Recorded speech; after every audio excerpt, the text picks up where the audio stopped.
Hello and welcome into the Stretch 5 podcast, your official source for basketball unofficially. Coming to you live from the spacious spare bedroom apartment studios, I'm Brad Sturgeon, and joining me today as always is the co-host of Stretch 5, Brian McCullough. What's up, Brad? What's going on? Not too much, man. We got this thing started a little bit later than we normally would, a couple hours after we'd normally get recording, but hey, you know, it is what it is. Yes, sir. Sitting in as always with us is our quality control and NBA pitching bullpen insider, Marie Rush. Hello, everyone. So if you want to get ahead of the count, you can reach us on Twitter at Stretch5Pod or by email at stretch5podcast@gmail.com. Today we're talking more NBA Conference Finals, putting a dear, beloved franchise to rest, drafting on another team's dime, and much more. So let's jump right into it with X's and O's. Breaking down the game so you don't have to. This is X's and O's on the Stretch 5 podcast. All right, jumping right into this week's X's and O's, we have a lot of stuff that went on this week with regards to the NBA playoffs. We had the Heat get knocked out finally in the second round by Toronto in 7 games. Both teams went through 7 to get to the end of that second round before Toronto eventually knocked out the Heat. We also had the Eastern Conference Finals start with Cleveland and Toronto, as previously mentioned, playing each other. LeBron and company, particularly Kyrie Irving, complimenting LeBron James, have completely demolished Toronto. In the West, we've got the Warriors and the Thunder, after the Thunder knocked out what people thought might be a contender in the Spurs, and it's just been a wild week of conference finals basketball after the end of the second round. Yeah, and you know, when we're looking at the Toronto Raptors, they made it out of that series against the Heat finally, and you know, everybody expected them not to be that great coming into that series against the Cavaliers. And so Cleveland, they came out clicking on all cylinders. You thought they were going to have a little bit of rust being off for a week. It showed in the first couple minutes of the game, but then after that, they were hitting all their shots. They were making the plays. LeBron was looking like it was the beginning of the season. Like he looked so fresh out there, like he hadn't played a whole season of basketball. And for him to be out there with his complementary guys at full strength, Kyrie Irving, Kevin Love, they're really a deep team and they look really dangerous. And going over to the West, Golden State and OKC, that's going to be a grinded out series. OKC came in, they were on a high coming off that San Antonio series. So They stole game one. They came into Oracle Arena, and they pulled it off. And so we knew Golden State was going to come back in the second game and kind of make a point that, you know, they weren't going to go down without a fight. And so it's going to be a grinded out series. They're going back to OKC for game 3 tomorrow. Now I expect that game to be high octane, high intensity, and, you know, can't wait to watch it. It's kind of been a slugfest over in the West with both teams taking their best shot and taking their best shot respectively. We'll get back to that game series in Game 3, which is coming up tomorrow in a bit. But first I wanted to talk about the Eastern Conference Finals, where you have the Cleveland Cavaliers, the Toronto Raptors, and you've had some players stepping up in these playoffs that maybe we didn't foresee becoming superstars in the offseason, including, most notably, Kyrie Irving. He's looked like a different player for the bottom half, the end of this season. Right now, he's averaging 24.4 points, 1.9 rebounds, and 5.5 assists to go along with the everything that LeBron James is doing towards the end of the regular season and into these playoffs. You know, LeBron's a triple-double machine right now. I think he just picked up his 15th or 16th for his career in the playoffs. But really, it's been the guys like Kyrie, like Love, like those kinds of guys who have been stepping up and giving Toronto taking Toronto out, because they've been sticking with Cleveland for the first quarter and a half. There's always a run, though, a 20-ish point lead that blows up somewhere in that second quarter, where all of a sudden you go from being down 7 to being down 19. And that goes from it being competitive to not even a game. Yeah, and you're seeing a team in the Cavaliers where LeBron James doesn't have to do everything anymore. He doesn't have to score 25-plus points. You know, he doesn't have to defend the best guy on the court. He has other guys that are healthy this postseason that are able to contribute in big ways and to help him out, whether it be Kyrie Irving, you know, knocking down jumpers, shooting threes, finding guys in the corner. Even guys like J.R. Smith, Shannon Fry, who they picked up. That was a huge pickup for them because he's been knocking down threes left and right. And not to mention Kevin Love, who's healthy this postseason. And here's a good fact for the Cavalier fans: Kevin Love's 14-0 in the NBA playoffs. Yeah, and Tyronn Lue is 10-0 now? Yeah, 10 straight wins for Mr. Lue and the Cavaliers. I don't believe that's the record. That is the record. He just broke the record. I was listening to the broadcast on the radio, and they were talking about how Pat Riley had it for a long time, going back to the early 80s. I'm not sure, I want to say it was 82, 83, somewhere in there, that he'd won 9 in a row.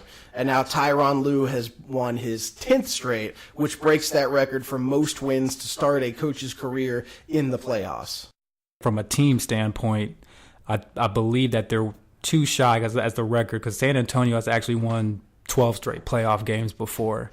There you go, San Antonio with another playoff record, But, they look dangerous, and just speaking as a Heat fan, like I have just a weird feeling in my stomach that the Cavaliers are going to win it all this year. They just look so dangerous, and it doesn't look like anybody can stop them the way that they're playing right now. A premonition, if you will. We'll actually get back to that a little bit more, the untimely ending of Dwayne Wade and the Heat season for this year. We'll get to that in a later segment. But something I wanted to bring up, something you had hit on here, was that J.R. Smith has been playing really well in these playoffs. And he kind of did some of that in a couple games last season in the playoffs, where he was hitting big shots, hitting threes, knocking stuff down, and keeping the Cavs in games where they really had no business being in the game in a couple of occasions.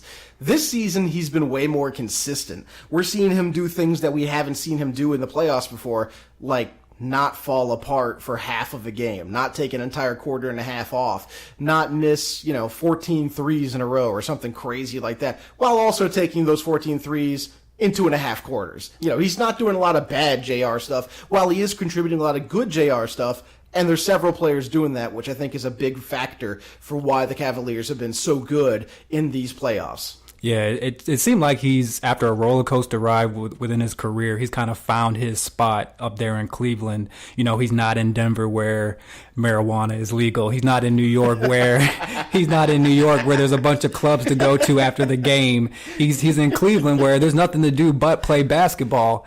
And so he's able to focus on basketball. He's able to, he's playing with LeBron James, Kyrie Irving, Kevin Love. So he's going to be open to knock down those shots. And even Tyronn Lue is even praising his defense. He's saying that J.R. Smith has been his best perimeter defense so far in the playoffs. I feel like you just totally dissed Cleveland's nightlife. You want to be boring? Go to Cleveland. Cleveland's got you. Oh yeah, Cleveland sucks. I mean, that's not unknown. Like, everybody knows Cleveland is kind of they call it the land. I call it the landfill. I mean, you would though. Who grew up in Cleveland, and yeah. Two notes before we move on from the whole Cleveland story. First off, and they're both about big dudes on Cleveland's team, two big, stiff white dudes. One of them's Timothy Mozgov. If J.R. Smith's season and Kyrie Irving's season have been transcendent and different in every way, in a good way, from their playoff performance last season, Timothy Mozgov's fallen off the face of the planet. I think I saw a statistic in Game 2 where he'd only played like 27 minutes in the entire playoffs this year. He's not getting any playing time at all. It's unbelievable. With the additions of Shannon Fry, there's really no reason to have him out there. There's no room for him in that roster. Especially when you have a guy like Tristan Thompson and you're paying him $85 million.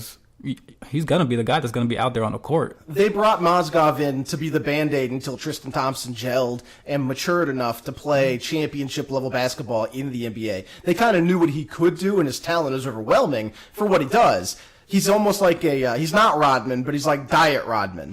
He's got the ability to go out and get those rebounds and create those plays for the Cavaliers like Rodman did for the Bulls. Essentially he's like a safety valve. He's just like in case of emergency, because they got rid of Anderson Varejao, so he's the guy that's going to back up Tristan Thompson.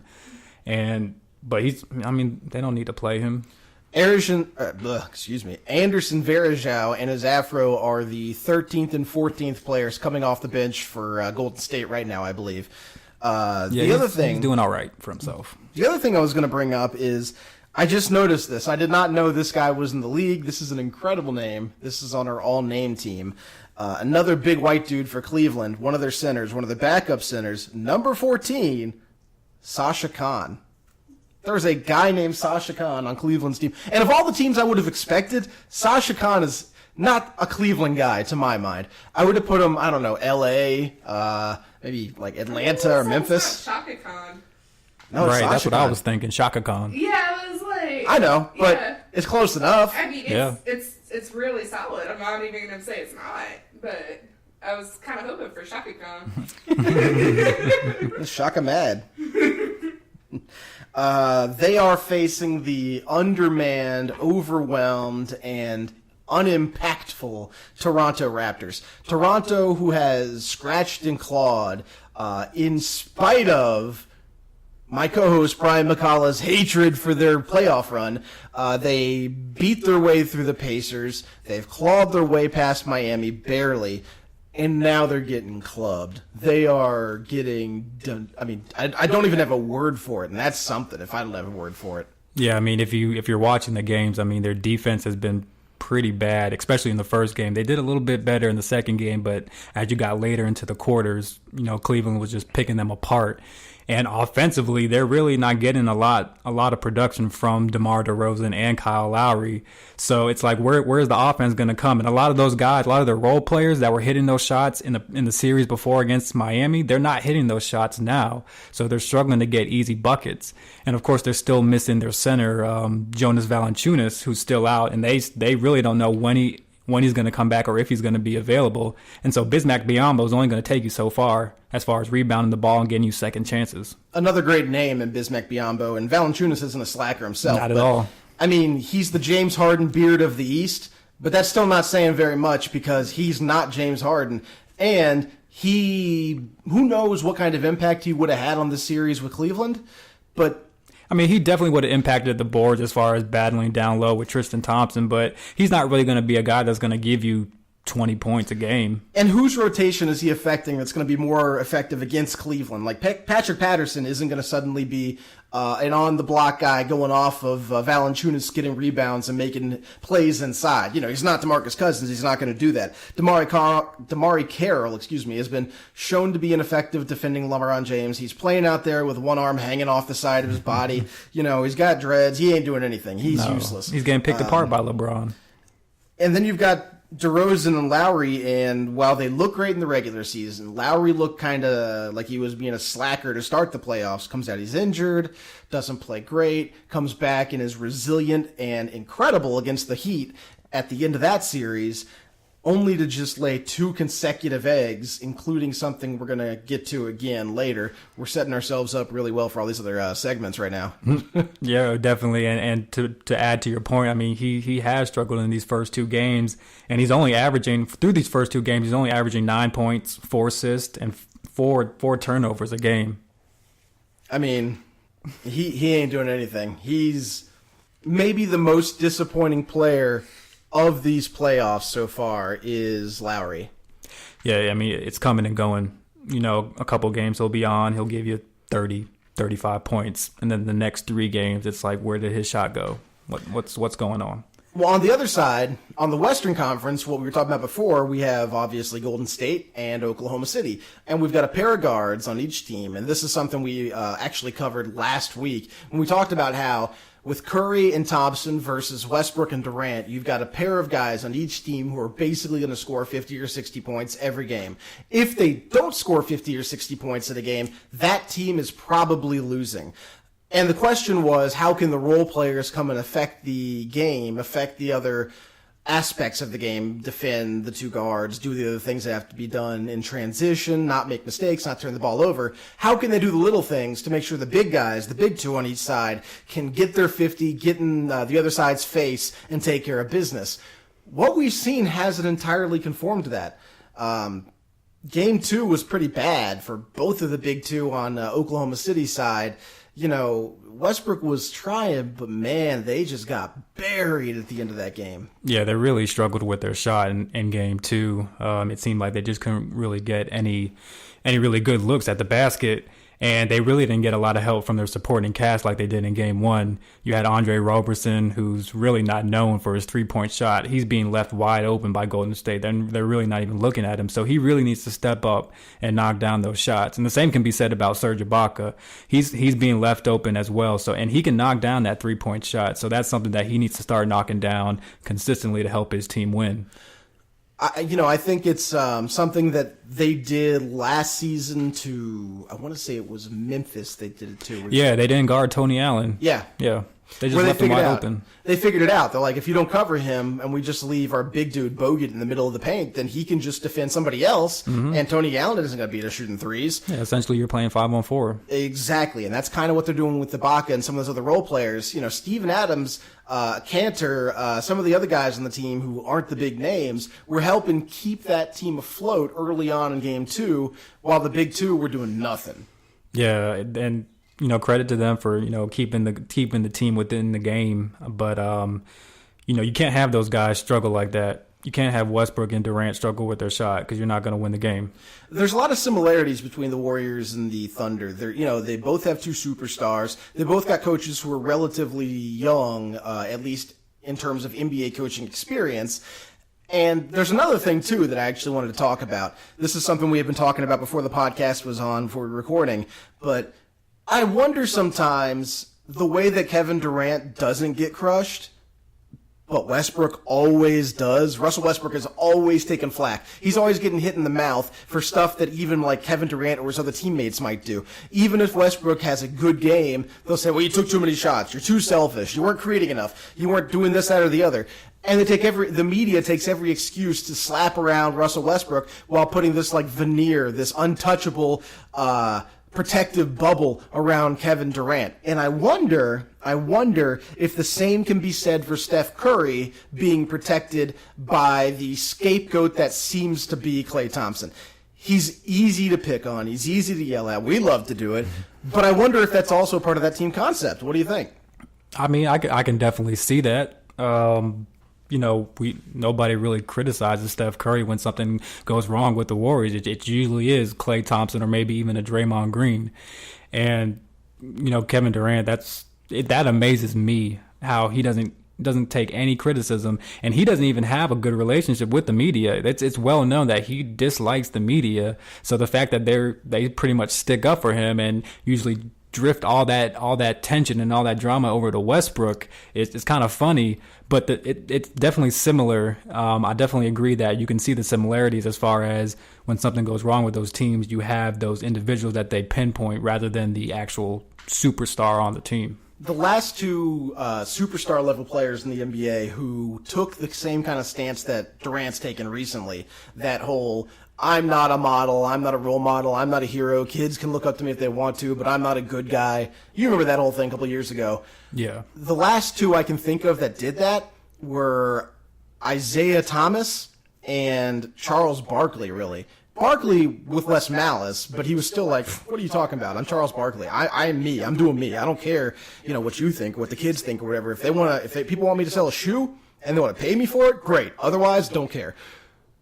But they got crushed. Those two guys got smashed for the same kind of stuff that Durant's saying now, and in the face of Twitter and Facebook and social media. I can't explain it. Yeah. I mean, those guys did get crushed. And it's a mystery. It really is, because going back to when LeBron was in Miami, you had so much criticism of LeBron, Dwayne Wade, even Chris Bosh, pretty much the whole team, but it's I guess it's just a thing where they just pick and choose who they want to criticize. Hey, let's go after this guy now. Let's crush LeBron for not doing all of the things better than everybody else. Then let's vote Steph Curry unanimous MVP for the first time ever. You can make the argument that he deserves it, but you can also make the argument there's several guys who also deserved it before him, and they didn't get it for politics, and for whatever reason, him being the tiny cherubic guy running around shooting threes is the thing that unlocks the cold media's heart and, Right. gets them to all vote the same way for some reason. Who knows? We'll never know. Nah. There's not even any use talking about that too much more because obviously you can't know what someone's going to vote for, how they're going to vote. It's the same thing in college. There's a lot of these votes for like top player, top whatever. In football, you have the BCS system, which for years was kind of a weird, like, we vote for number 1 and 2 that we like the most. It's even like that now with the playoffs in college football. We're like, well, we like these 4 teams the most.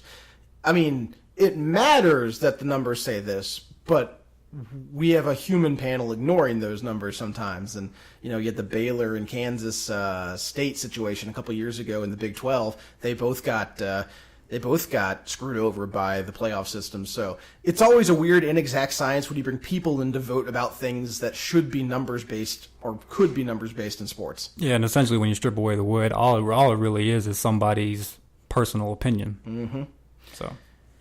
So there's also been a couple other pieces of news, a couple other factoids that have popped up in this last week in the NBA and the basketball world at large. Those have to do with coaching changes. We had a couple of them. We had Frank Vogel being brought on for the Orlando Magic, and we had Jeff Hornacek being brought on for the Knicks as head coach. Not Phil Jackson, as some New York fans might have wanted. He'll be presiding over the team as they give away yet more draft picks, something else we'll be talking about later. And then he'll be in LA next year. Yeah. Him and all his great draft picks that they gave away in the lottery will be in LA next year. I mean, he's stealing money from this franchise. I mean, he signed this big deal to be the GM. He struck out with Derek Fisher. That didn't work out. He signs a guy like Jeff Hornacek who can be a good coach, but he's definitely not a guy that's going to sit there and run a triangle offense. He's going to try and run something that's more back when he was in Phoenix, up and down, 3-point shots. So it's going to be interesting to see how those two coincide. And not to mention that Phil Jackson has an opt-out in his contract next year. So he has the option of not coming back, going back to LA. He's sitting pretty on this contract. He's sitting pretty, to see what happens. Now, exactly. I will say this. He's got an eye for player talent. He might not be any good at getting that talent because he likes to trade away all their picks. Hey, how would you like all of our first-round picks in exchange for one thing later? And teams are like, yes, give us all your picks. We'll just take them right now. So he's not good at that part. He's not good at the admin part, I don't think. I don't think he's even any good at really hiring head coaches. I'm not sure he knows what the hell he's doing there. But no. He did bring in Porzingis. That was probably the one positive on his resume that he's done since his time there. All the things he's done that you can look back on and say, God, what the heck was he thinking? That one decision almost makes up for them because Porzingis is a special talent and nobody saw it coming. I wouldn't go as far as making up for it, but if it pans out, then yeah, we'll see. He definitely has the potential to be a really good player. Yeah, I kind of see like a Dirk Nowitzki-esque type player to him, but I can see that. I also think Porzingis though is a little more athletic than Nowitzki was. He's not as good of a shooter, but he's a bit more athletic. I would agree with that. Definitely. Now, I don't know a whole lot about Hornacek. I'm not going to lie here. I really don't know the guy very much. You said he was in Phoenix. Was he a coach? Was he after D'Antoni or something? He was the most recent coach. He actually got fired this season. Oh, so that guy. So he was there for a season and a half. Okay. He was part of that backcourt in Utah with Jeff what's his name? John Stockton. John Stockton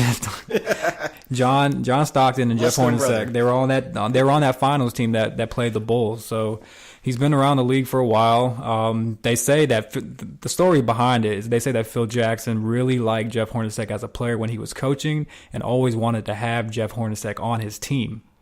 So now, fast forward, he has the opportunity to have Jeff Hornacek as his coach. So I guess he grabs at the opportunity. It's an extremely New York Knicks thing to do right there. That's right. That's impressively bad. Wow. The other thing we talked about, the thing we were speaking about before we brought up the Knicks, was that the Orlando Magic have a new head coach in former Pacers head coach Frank Vogel. Vogel, of course, was, I want to say, the winningest coach to get fired in that manner, or was that Tibbs? One of those two was the best coach to get fired in some way, shape, or form. Maybe Tibbs. I think it was Tibbs. Probably. Neither one of them really deserved to be fired. I mean, Thibodeau probably had a better case just because, he's running his players into the ground. It's a consistent thing. He's breaking people's feet in terms of injuries over and over and over with Noah and, Boozer and Rose and Rose and Rose. So, I mean, did he inherit the most breakable team ever, or was he breaking them was the real question. That question remains to be answered. We'll see when he takes over Minnesota. I'm really hoping he's not the guy breaking them because I love Karl Anthony Towns. I love Andrew Wiggins. And, of course, my boy, Shabazz Muhammad. Shabazz. If you break Shabazz, that's unforgivable. That's just unforgivable. But I agree. With Orlando, you've got Frank Vogel, who did a great job coaching the Indianapolis Pacers by all estimations, by all, metrics that you can think about. He was an excellent coach, except for the one that mattered, which was approval by one Larry Bird.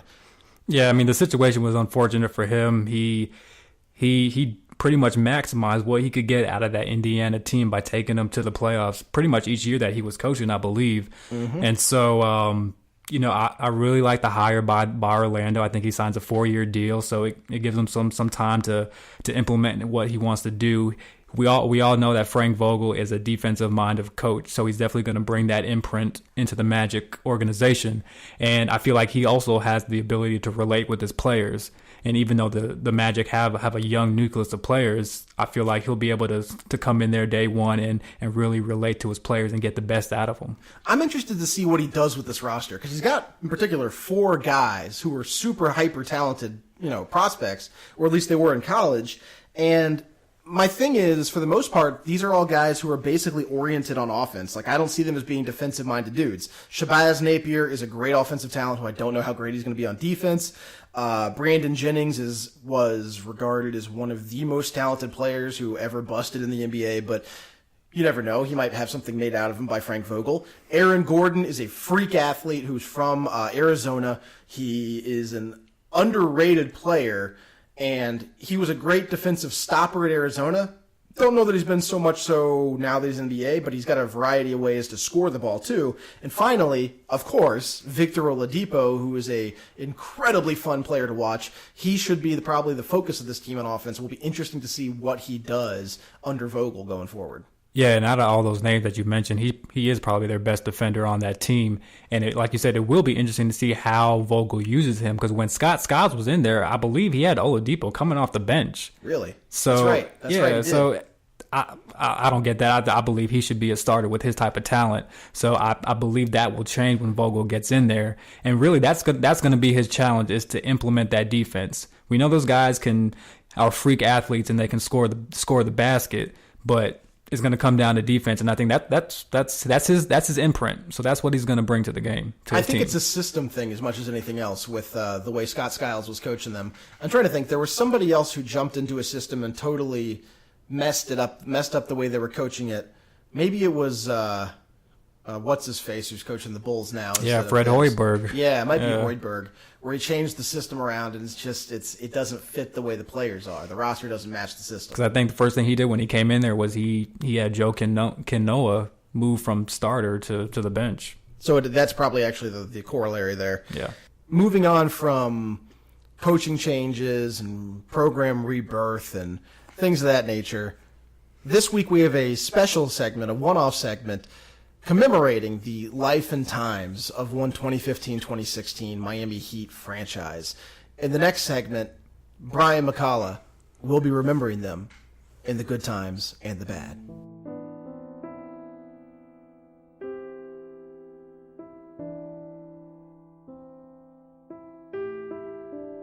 Though the seasons may change, fond memories never fade. It is said that the North remembers. Here, instead, it is we, the South, Beach, that remember too. Please join Stretch 5 in a heartfelt goodbye to a beloved member of our basketball brotherhood. Ladies and gentlemen, please rise and bow your head for a moment of silence as we remember the Miami Heat.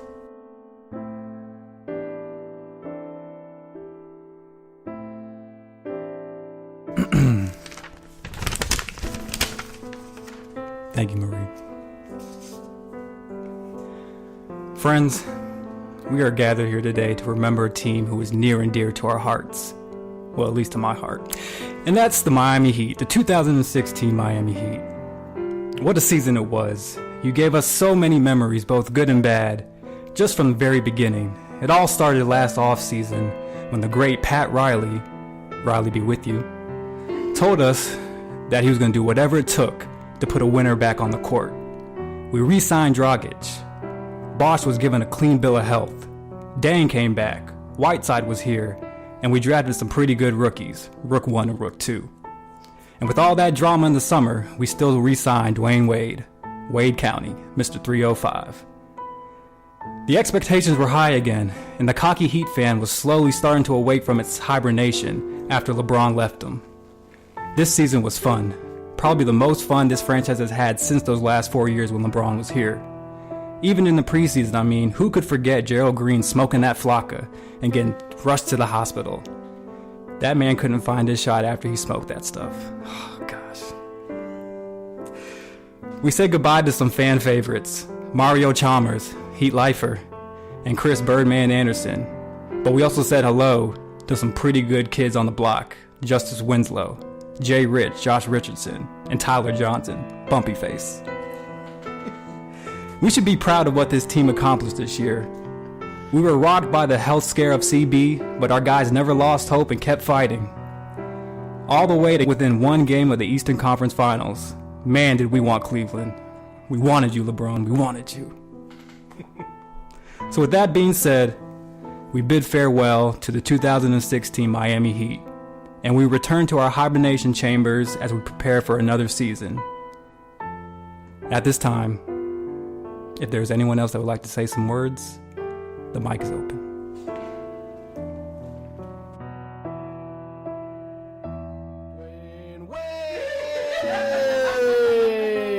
Wait, Father Prime. That was well done. Thank you. That was well done. Yes. I like that. I like that a lot. I think that'll sum that up quite nicely.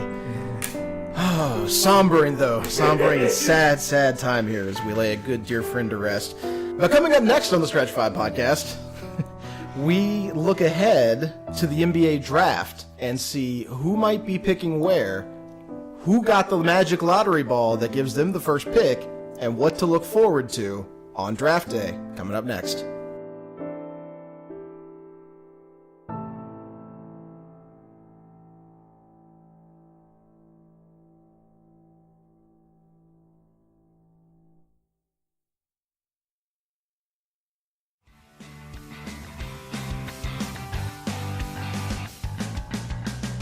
From the lottery to trade deadlines around the association, we've got your NBA trade news on the clock.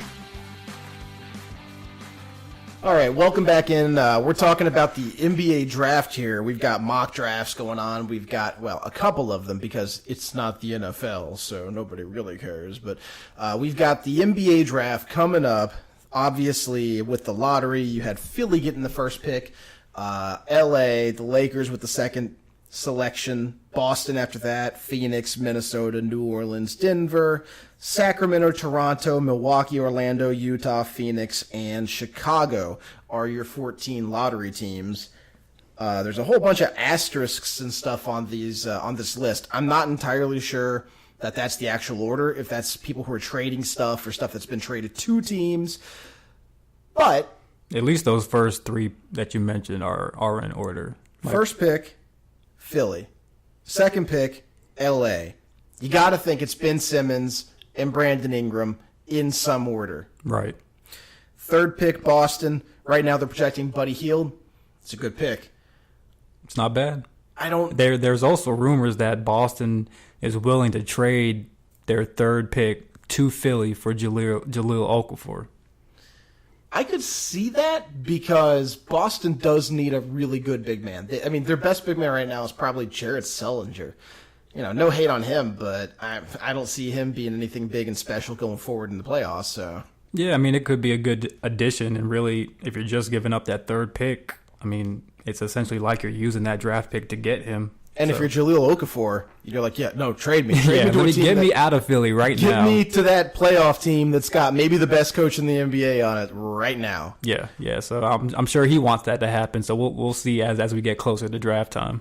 Well, Kentucky fans are also really excited because it looks like right now the projected fifth pick with Minnesota is Jamal Murray, who played an incredible role in this year's team. He's an awesome player out of Canada. He's from Canada. He was going to go to Oregon, ended up going to Kentucky instead. And that's something to talk about. The fact that the guy who almost went to Oregon went to Kentucky, and that Oregon team that he did not go to, projected fifth pick in the draft, was a 1 seed. How crazy is that? Yeah, it's unfortunate, but sometimes that's the way the ball rolls. Well, there's a whole bunch of guys from Kentucky who are going out. A couple of them look like they might get picked. There's a number of big names people know.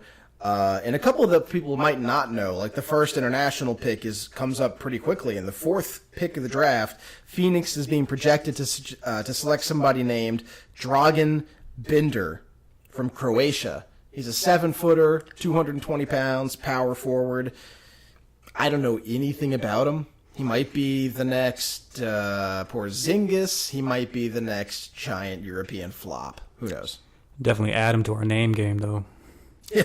Yeah, Dragon Bender's a pretty good name.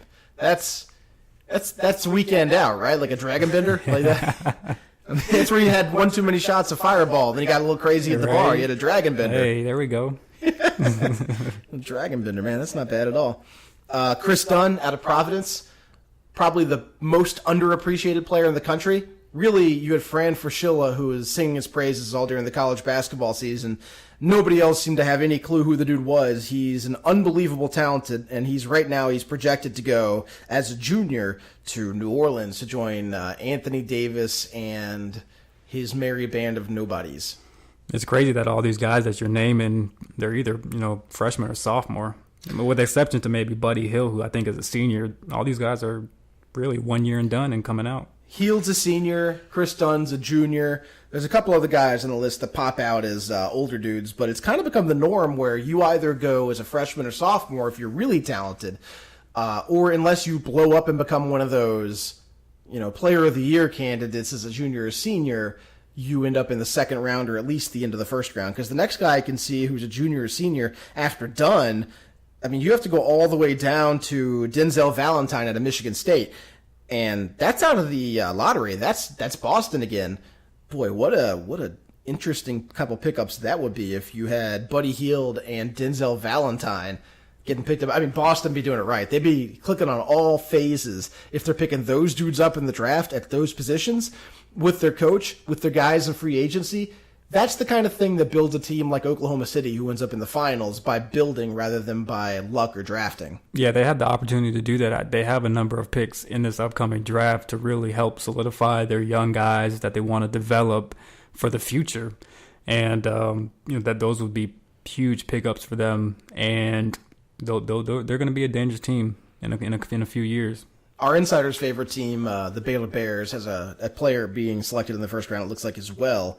That being Baylor's senior player, I want to say, as I've lost my place here. Yes, Taurean Prince. I think he's the cousin of Tayshaun Prince, but I could be wrong there. I might be wrong about that, actually. I'm not sure there. So their names kind of go with each other. Prince and Prince. There was another guy who was a Prince, and I think this guy might also be related to them because the other two were cousins. But you do that. You see that quite a bit because when one dude's a 6'9" athletic freak, it's not too surprising when his cousin's also a 6'7" athletic freak. Right. You got a couple other names there of interest. You got the Heat who are going to be picking. Where are they at? What's their first pick at? I'm sure you know. No, we don't have a first round pick. Yeah, what's their first pick? What do you mean? What do you mean their first pick? Do you guys have a pick? No, we don't. At all? No, not this upcoming draft. No. What? It all stems back to the whole LeBron thing. So, I've never seen that before. You have no picks. No. This is like New York category. Pat Riley really doesn't value draft picks all that often. So that's true. Except for Justice Winslow. That's the Dwayne Wade and Justice Winslow are the exceptions there. Yeah. Yeah, sorry, I get sucked into these draft boards because I know all the names and I know all the schools, and I'm like, I remember that guy. The Mel Kiper is coming out of you. Jeez. I got to get my hair poofed up in order to do that bit. You know, I got to get a widow's peak first. Then maybe I can be some Mel. If you look at the draft board, no, I can't go. It ain't happening. It ain't happening. But we're going to talk about draft stuff and just draft picks and positions and things like that. Well, we're still kind of speculating on who's going to get picked where and what might happen in terms of trades, whether the international guys will pan out this year or if they'll all be busts, whether the young guys will outshine the older dudes, what trends are going to be happening. Before we talk about this draft and who might get picked and what might happen, who might get traded, we're going to talk about something that's been happening in the last couple of years that's pretty incredible, quite honestly. And that's the New York Knicks and the New York Jets, not the Jets, the Nets. the New Jersey, Brooklyn Nets, whatever they are. They've traded away a ton of picks. Everybody knows this. Everybody knows how many picks they've traded away and the fact that they're all first-round picks and everybody's picking up these superstars. But I don't think a lot of people realize, Brian, how good the players are that New York teams have been trading away, or at least what they've become. Because somebody went on Twitter and made a five-person lineup out of the players who've been traded by either New York or New Jersey in the last couple of years, and what those players ended up being. And here's your five. I mean, this is a pretty good team. This is a playoff team, I think. So first, you've got Joakim Noah, played for the Bulls, played for Florida, won a couple titles with the Florida Gators. Might have heard of him. You've got LaMarcus Aldridge, pretty good player, playing for the Spurs. Played for Portland, all-star perennially, one of the best mid-range jumpers in the game. Draymond Green, need I go on? It's Draymond Green. Yeah. Gordon Hayward, the great white wonder in Utah, doing his thing, And to top it all off, Damian Lillard. Oh my gosh. I mean, how do you explain that? And the fact that in return, they got Eddie Curry, Gerald Wallace, Brandon Wright, Stephen Marbury, who was resurrected from the 1990s in order to be traded, in this decade, and someone whose name I'm having a hard time seeing. What's that dude's name? You know it. Which guy? Something Gadzuric. Dan Gadzuric. There we go. Dan Gadzuric is the last guy. So how do you account for it? How do you explain that? That's insane. It's just bad management. That's what that is. I mean, there's no other way to put it. Whoever's in charge, they've been making bad moves, and it's hard to judge. I guess to judge talent coming out of college. You don't know what these guys are going to turn out to be, so you are in a sense, taking a chance with your gut feeling. But there comes a point when you make so many bad moves that it's like, okay, I don't think that you're doing your job so well. Yeah, well, I mean, I agree it's hard to judge sometimes, but to be this consistently bad, and two teams who are relatively close to each other regarding, both New York teams, or New York and Brooklyn, whatever you want to call it, it's just kind of remarkable that two teams so close to each other can be so bad at planning ahead. And for a market where there's a lot of basketball fans in New York, it's sad for them to have to go to those games and see that type of product that they're putting out on the court. And speaking of putting a bad product out on the court, or really in this case, taking a bad product off the court, that brings us to this week's new segment, the Sturge Purge.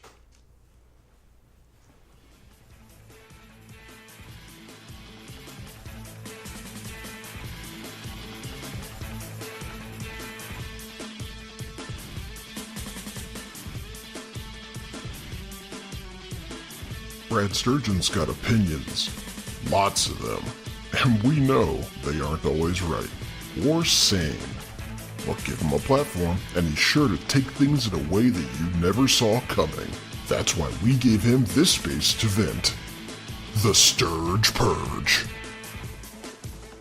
All right, this week's Sturge Purge, a brand new segment we're debuting. Kind of think of it like a Hawks hookup when nothing is happening worth noticing or talking about or acknowledging in the world of Atlanta. This week, we're talking about something that Brian brought to my attention, which is that we had a situation in the Eastern Conference Finals where the Cleveland Cavaliers are playing the Toronto Raptors. Cleveland has whooped up on Toronto 2 games in a row. The thing about that you have to consider is that there's 2 players for Toronto who have to play, DeRozan and Lowry. DeRozan's been all right. He hasn't been fantastic, but he's played. The same really can't be said for Kyle Lowry, who took himself out of the game with 2.5 minutes to go in the second quarter as Cleveland was making a big run. That's a problem. Because, quite honestly, you can't be the guy who isn't playing as a superstar for your team when your team is going down, getting the doors blown off, and getting blown out yet again on the road in a game they probably could have stayed in had he been playing well. There's no excuse for it. There's no reason or thing you can say to make it more palpable to anybody who's just watching it on TV. Me and Brian weren't even paying attention half the time during that game because it was getting to be ridiculous. Here he goes off to the locker room. We both thought it was the third quarter because you could not possibly imagine that a all-star level player like that would take himself out of the game at the end of the second quarter and go into the locker room and have to, like, quote unquote, use the bathroom the entire time, or whatever the reason was. I mean, you can't be an all-star and do that to your team. He maybe gave the series away. Definitely the game, I think, because what it was for a sort of manageable single-digit deficit became a enormous 20-ish point blowout that was expanded upon in the second half. Was it halfway through the third quarter, you could say to yourself, well, you know, the game was out of hand. They held home court. We're going to go back to Toronto, and we, the North, are going to try and take it to them. That's not what happened. Instead, going to halftime, you leave the game, your team gets blown out more, and the game and possibly the series is over. So that's all I got for that. That's awful. What do you think about it, Brian? Yeah, I gotta agree with you. When he tells you that he went back there to decompress, you look at that and you're like, what does that mean? This is not a regular season game on Tuesday. This is the Eastern Conference Finals that we're talking about. You don't just. It's almost like he abandoned his team at that point. It wasn't the third quarter. It wasn't the fourth quarter where they're getting blown out by 20 points. They were still within the game, and he left. And Cleveland went on this 16-2 run to end up with a 14-point lead at the halftime break. And it's frustrating to see that because he's supposed to be one of the stars on the team, and he has the ability and the skill set to put forth those numbers. And some of the excuses that we're hearing as far as him saying that, he does that all the time, and his coach coming out and saying that, he's a guy that, he uses the bathroom more than anybody during the game. Like, come on, that's laughable. I mean, you're saying you use the bathroom more than anybody, that it happens all the time. Well, that's not a good thing. That's not like, yeah, that's great. Like, that's exactly what we were hoping you would say, is that you always don't support the team at critical moments. That's crazy talk. And even more so is the fact that Valanciunas is out. Your big man's out. You don't have as many people you can rely on. He was one of your offensive threats. He really came into his own in that Heat series before he got injured and had to go out. The fact that he's not playing and one of your all-stars is voluntarily taking himself out of the game in the middle of an opposing run to go sort things out, man, that's not the time to sort things out. This is some Royce White stuff right here. Mm-hmm. This is I've got anxiety. I need an anxiety dog to go fly to wherever I'm going to for the game tomorrow night kind of stuff. It makes me crazy. Do you know what I would do to be in his position and play basketball for the Toronto Raptors? Even a franchise as crappy as the Toronto Raptors. Mm-hmm. No offense, Canada, but you know it's true. Even them, I would cut off my right arm right now to go play for them if they would take me with one arm. Absolutely. I mean, it's a privilege that he has to play that game of basketball. And like I said, it almost felt like he just quit on his team. And if I'm one of his teammates and I'm out there on the court battling and giving it my all for the team, for the franchise, and I see him just walk off like that, and I hear, afterwards that he just had to go decompress, I'm probably going to step to him and be like, come on, man, like, what are you doing here? We need to figure this out together. We can't have you going off and decompressing or using the bathroom, whatever your excuse is going to be, and then coming back to us. Like, we need to handle this now, or our season's going to be over within the next 2 games. I mean, if they don't want to get swept, they can't have him take any more bathroom breaks in the middle of games. That's the bottom line. No, he needs to handle that business before the game. Or it's going to be a flush. Give it here. Give it here. -40. That's probably one of your worst ones, because not only was it a terrible pun, bathroom humor? Really? I kind of like that one. It was a crappy pun, but what can you do? Moving forward with the podcast, our next segment is that voice you just heard.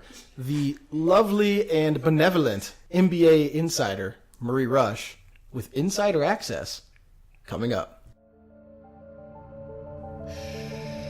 Get ready for a behind-the-scenes look with insider access, but be warned, you never know what secrets Marie might be ready to reveal. So, this time in Insider Access, we are going to talk about how everyone I know is pregnant and going to have a baby, and it is driving me crazy. And the reason it's driving me crazy is not the reason that you would think, even though I don't have kids and I don't plan on having kids. I like children, I like babies. I make baby blankets, I crochet, and I make all of these women blankets, and this is like a 40-hour process a piece. For the ones that are my dear close friends, I make these intricate things that take like 80 hours, and I work, and I podcast, and I write. I'm exhausted, and I'm tired of babies. So that is what I have to say. The boys are completely silent on this. They got nothing for me. So, crocheting. How long have you been doing this? I started the summer I graduated high school. Interesting. Does it put you in stitches? No. -30. Have you ever crocheted for your cat? No, I have not. Have you thought about doing that? No, I never have. I'm sure the thoughts crossed her mind. No, it hasn't. It really hasn't. If you made a whole bunch of quilts for people, like say you made 5 at the same time, would those be quiltuples? I'm not even going to try to dignify the tomfoolery that you are seeming to want to have right now. My puns are top notch. Did you just write down a bunch of crocheting puns before we came in here? Was that your whole goal for this segment? No, these are all off the top of my head, honestly. You know me, I'm a pun master. It's what I do. That's so much worse. Like, I had hope for you. I had hope that this was planned out. And no, you're like... There's no plan.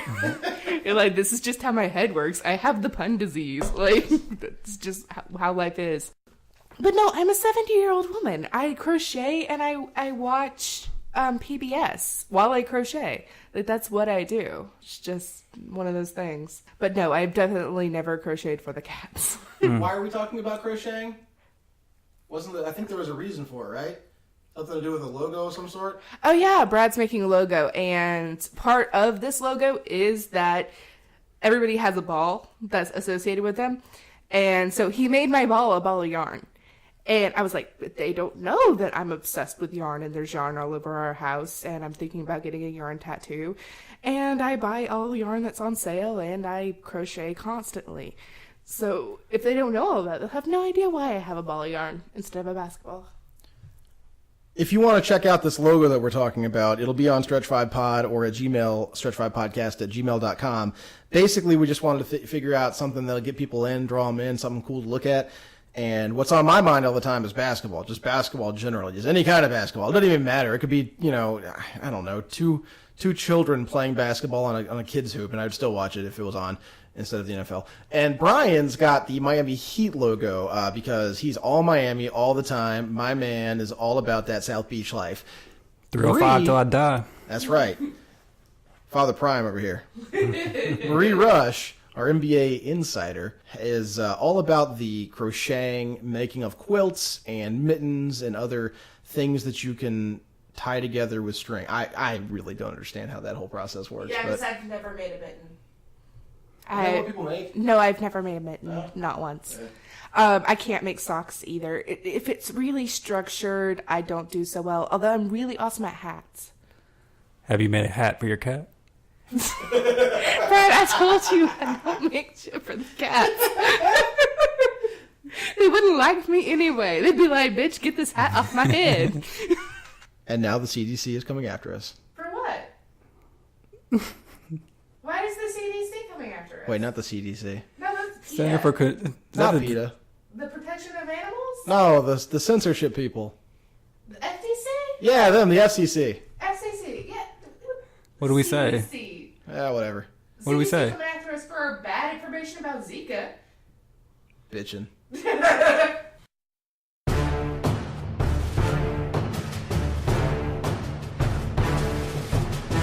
Who's got next? Come get your predictions fixed now on the Stretch 5 podcast. And we're back talking about what's coming up this week on Who Got Next.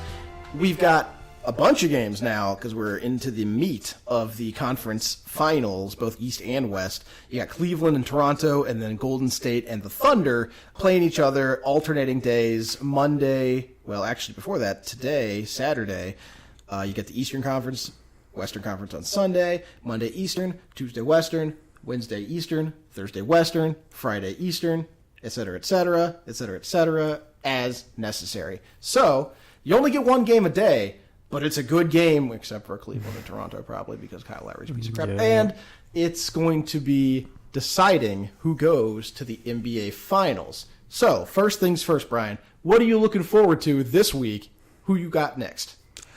I'll tell you what I'm not looking forward to is the game tonight versus Cleveland and Toronto. If it's anything like the first two games, we'll be watching it for the first half and then finding something else to watch, after that.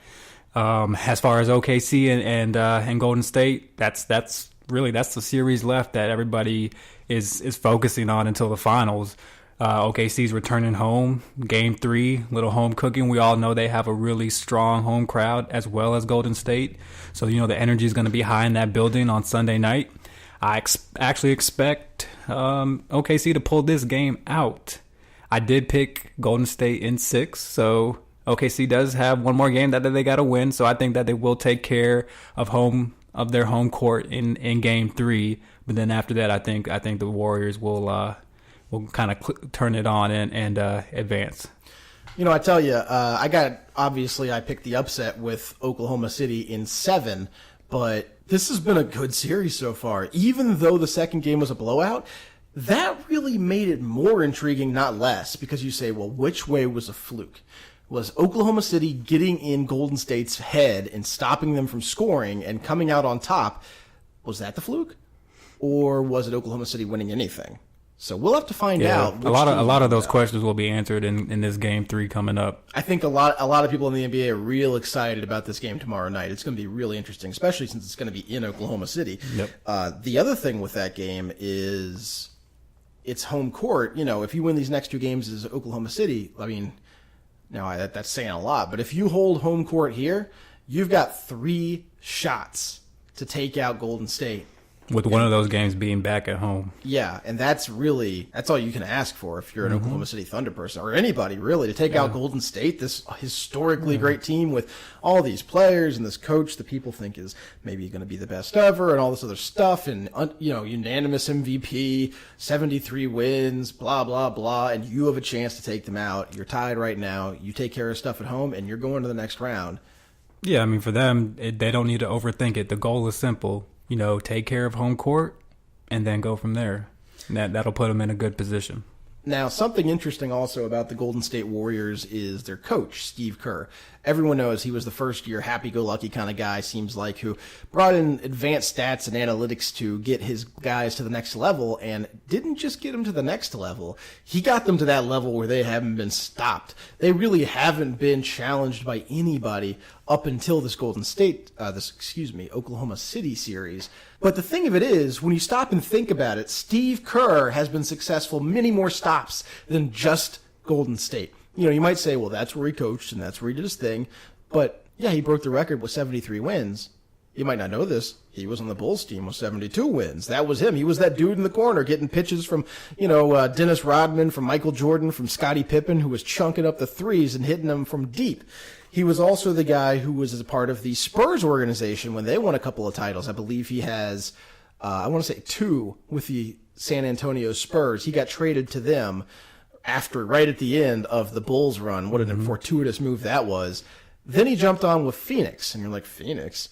But this was Phoenix with Steve Nash and D'Antoni. He was in charge of the GM of that team that was one of the fastest teams in basketball history, who nobody thought could play defense, but who were incredible in offense. And more recently, he's taken over as Golden State, kicked some butt as a coach, and is looking like one of the best young coaches out there. So what is it about Steve Kerr, all these systems that seem to go right when he's a part of them, that he doesn't seem to be able to fail right now? Yeah, he's a winner wherever he's been. And it's a little bit of luck, but it's a little bit of skill too. He's got to put in the work, and that's what he did. He was a knockdown shooter when he was with Chicago. He did an okay job as far as being a GM in Phoenix, but he was a solid role player in San Antonio. And then now what he's doing with the Warriors, he essentially took what Mark Jackson kind of formed, and then he just took it to the next level, and he's taking it to even further levels now. So, hats off to him. Right place, right time. Mark Jackson can be said to have built the foundation. Steve Kerr seems to be somebody who is either an incredible genius who brings this golden something, this immaterial, incredible success to a program, or he's a guy who waits until the right situation opens up and jumps. Hard to say which one it is, or if it's not a combination of both, but I'll say this. I'm a noted Warriors hater. People know I'm all about that not Warriors game. But you want to sell me on something? Make Luke Walton the winningest coach in the NBA, and then you sold me on something. Steve Kerr, I'm sold. Yeah, I mean, Steve Kerr makes good decisions because before he took that Warriors job, he had the opportunity to also take the New York Knicks job. And, Phil Jackson wanted him. He played for Phil. They have a relationship. So, it's obvious he made the the right decision by picking the Warriors over the Knicks. I mean, Draymond Green ended up on his team anyway, so it's not like the Knicks could have really gotten away from that. I'm not sure if it was the Knicks or Nets who ended up trading that guy away, but you want to talk about making a good decision by not going one place and waiting for the next one. That is the epitome of that concept. Going forward, the last thing we have to talk about today is something that Brian and I actually disagree on. And that is a concept I've had in my head. I was looking at some stats, NBA stats. I love digging through statistics, and in the off season when there's not basketball going on, we'll get a lot more in statistics and different kinds of advanced stats and how they apply. But for now, we got a little light debate because I think, in my opinion, that rebounds do not matter as much as people think they do, and specifically not nearly as much as other major statistical classes do in the playoffs. We've got the top 4 rebounders in this playoffs are no longer in the postseason. Those 4 being DeAndre Jordan with the Clippers, Dwight Howard with the Rockets, Mason Plumlee with the Trailblazers, and Hassan Whiteside with the Heat. Now, the 5th is Kevin Love, and he obviously is on the Cavs, but I think it's fair to say, looking at the statistics, that while the other ones are very important, you've got Russell Westbrook. You got a guy from the Spurs leading you in steals, but that's the Spurs. And you got Durant on the other side leading you in points. I think it's hard to argue that rebounds are all that important in the playoffs.